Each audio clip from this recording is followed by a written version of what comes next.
Hi guys, welcome back to Contest Prep University. I'm Joe Klemczewski with Adam Atkinson. We're going to talk about hybrid dieting. We've gone through pro-carb, we've gone through high protein, we've gone through keto, we've gone through flexible dieting and all the setup reasons on ways that you can select and build your contest diet. But as a method, our last two episodes, we want to talk about being a little bit more of a hybrid-based person. That's today. And in our next episode, we'll talk about more of an intuitive eating. But hybrid to me, Adam, is saying, you know, I'm going to start out with this. Here's my game plan. Let's say it's kind of a pro-carb, moderate fat, appropriate protein, and I'm cruising along. But then I think, you know, hey, I want to experiment. Maybe I can get a little bit more out of this if I drop some carbs, and all of a sudden I'm doing kind of a high protein, low carb diet. And you could cycle that in there. Maybe you even plan your diet that way if you want to get really Rain Man-ish on us and just say, you know, I'm going to do this for 2 or 3 weeks and then do this and cycle out of it for this reason.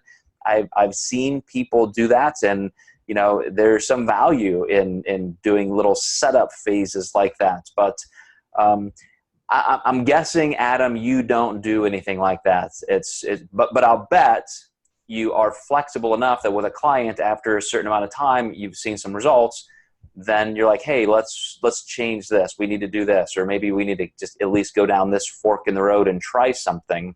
So how far do you deviate from your original plan? Yeah, it can depend. I have a great example of a client. He kept getting pushed into his work shifts longer, so he would run out of food, and we would wind up being typically higher fat. So we kind of had this hybrid approach where we decided it would be smarter for him to diet higher calories during the work week and then have 3 extremely low days during the week, which was completely different from our steady game plan. And with that instance, we actually did increase fat some, because if he got stranded at an airport, it was just so hard to keep those fats as low. And we knew that we needed that fat availability to offer flexibility if he gets stuck or doesn't have enough food or something like that. So yeah, just being really dynamic with your approach is important, or you know, evolving to a hybrid approach for a client is totally fine. And I'm glad you brought that up, because I definitely wanted to touch on that point, that even in the same diet, you can have different days for different reasons. And I was going to use kind of a shift worker, very similar, that might be doing rotating shifts. Somebody who maybe just with completely different weekend schedules, all of a sudden it's a lot easier to drop a couple meals on the weekend. And so you might have a little bit less protein, but a little bit more fat. Travel is certainly an indication for something like that. You know, I don't want to get completely into intuitive eating, because I want to save that for our last episode. But I'm trying to think, Adam, do you have any other times that you would even cycle somebody through? Like, let's say we've done 8-12 weeks on a certain type of method. Now you're lean enough and we kind of need to transition to something else. Anything in your mind like that? Just usually more general shifts than anything.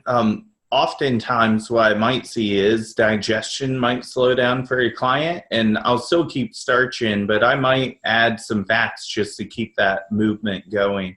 So we will transition into slightly higher fats towards the end of prep, depending on, you know, if that food volume's causing that digestive slowdown. That can be a really good go-to towards the end of prep. And, you know, one last thing that I'll mention is, I think it was my very first master's degree in nutrition. I had a fasting class, kind of a medical fasting class, and for part of it, this was optional, but we could, you know, we were encouraged to fast 1 day a week, and I actually included that as part of a prep that I was personally doing. And so, you know, that meant I had to kind of adjust my other days a little bit and maybe staggering coming out of that. But, you know, that 24-hour fast window, I've even done that with clients as a way just to get a little bit more push.